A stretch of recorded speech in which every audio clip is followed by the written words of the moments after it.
The FBI, the Drug Enforcement Administration, and the U.S. Army have all bought controversial software that allows users to take remote control of suspects' computers, recording their calls, emails, keystrokes, and even activating their webcams. According to documents leaked from the software's Italian manufacturer, the company, Hacking Team, has also been aggressively marketing the software to other U.S. law enforcement and intelligence agencies. So, Margaret, this is pretty crazy because these hackers, private hackers, actually got hacked. We don't know who, and they actually downloaded hundreds and hundreds of gigabytes of data, throwing it all in the open internet for people to read. And obviously, this hack will be terrible for any company, but even more so for a company that secretly sells spyware to governments, many times oppressive governments. Like the Sudan, Russia. The list is pretty big. Some countries are not necessarily on the terrorist list. Some other are definitely under the sight of the authorities. I mean, if a private software company is selling hacker abilities to repressive regimes, that's a serious problem we have, Jose. Cyber weapons, unfortunately, in today's world, they're up for sale.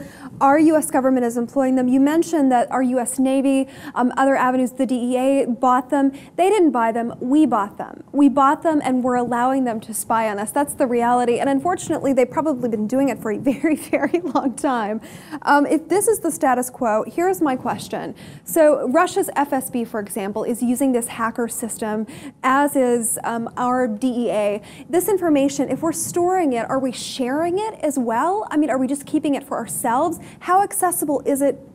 Well, right now, as it stands, this company, what they do is, it's a Milan-based company.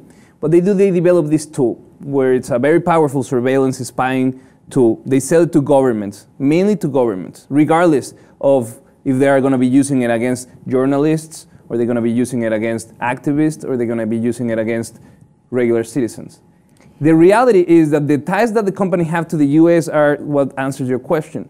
Many of the countries that they sell this product to, they actually also sell the hosting of the information that they're actually trying to get. That information, in many cases, as Citizen Lab, this watch group for surveillance and human rights, actually had a very good paper on how they actually send that information to servers in the States. In the United States, they don't necessarily know that if they are hosting any information, they don't know the extent of the information. It's a private company. Precisely. It's a private company that is doing business with the authorities. In this case, they're trying to reach out with authorities in the US.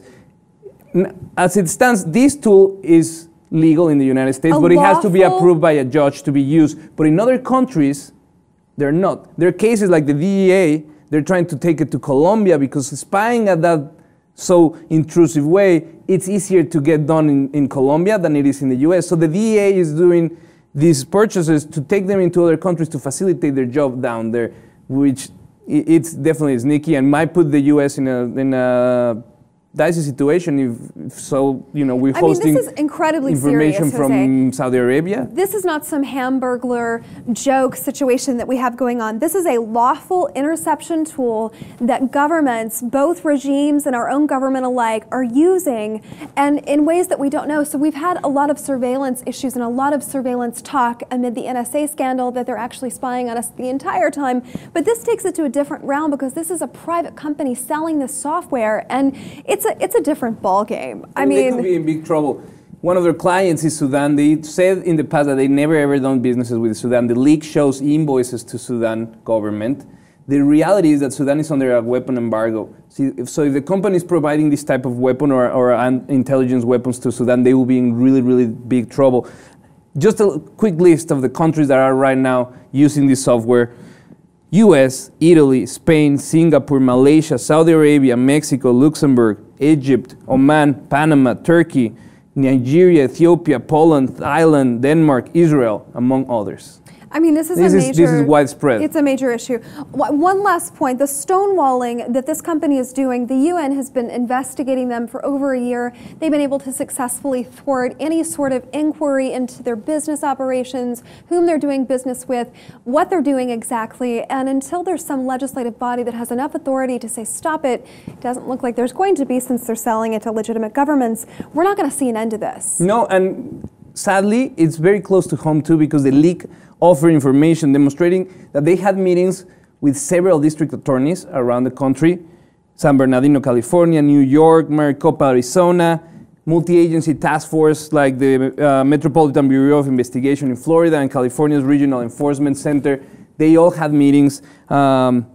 Immigration and Custom Enforcement, New York Police Department, a lot of law enforcement facilities, they want this tool because they can pretty much go into your computer and take control of it. So everything that you do, they will know real time where you're up to.